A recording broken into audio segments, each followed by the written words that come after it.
Deuxième partie de la leçon concerne la lettre G. Donc, comment on prononce la lettre G? Donc, on voit la lettre G et on prononce J. Donc, là, c'est l'écriture phonétique de J. Et devant E et I, par exemple, on dit une girafe. Donc, on écrit G, mais on prononce J. Donc, et devant A, O, U, on prononce G. D'accord? Ça, c'est l'écriture phonétique. Comme dans le mot gazelle, garçon, Gaulle, etc. Il faut mettre un E après le G devant A, O, U pour obtenir les sons ja, jo, ju. Exemple, la rougeole.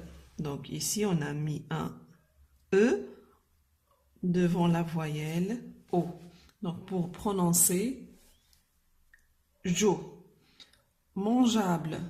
Ici, on a mis un E entre le G et le A pour prononcer J. Donc, il faut mettre un U après le G devant le E et le I pour obtenir les sons G, Gui. Exemple, une guenon, un guidon. Donc, comme vous voyez, donc on ne prononce pas le U, mais on doit mettre le U pour prononcer Gui.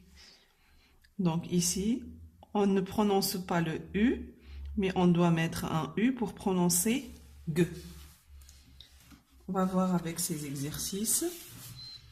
Réunis sur ton cahier les deux parties de chaque mot en ajoutant un E lorsque cela est nécessaire.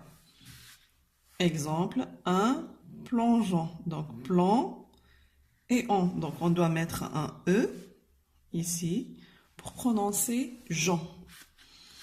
Deuxième mot, la girafe. Donc, ici, on n'a pas besoin de mettre un E. Donc, on écrit la girafe.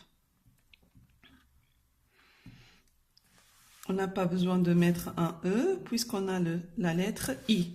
Devant I, la lettre G se prononce J. Donc, le gigot. Donc, la même chose. Donc, on n'a pas besoin de mettre un E. Le fourgon.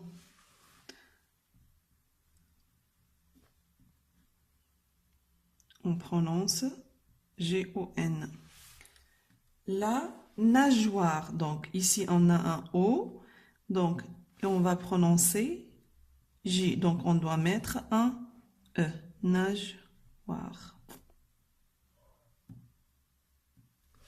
Le pigeon. Donc, on doit aussi mettre un E pour prononcer Jean. Pigeon.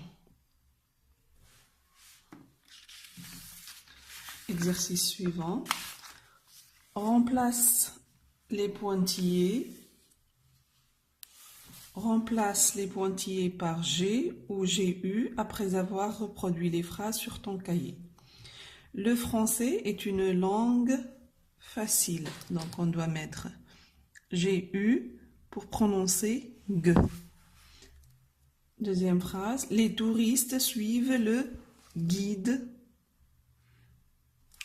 dans le musée. Donc, Guy, on a mis la lettre U pour prononcer Guy. Les vagues, donc GU, frappent les rochers avec violence. La pluie tombe à grosses, donc G-R,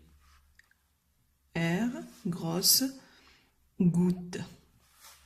L'élève répond en rougissant. Donc, G devant un I se prononce J.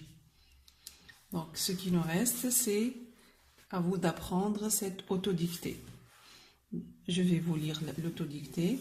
Craignant de se noyer, cochonnet alla demander des leçons de natation à un vieux pêcheur qui passait des heures à regarder le fil de sa ligne.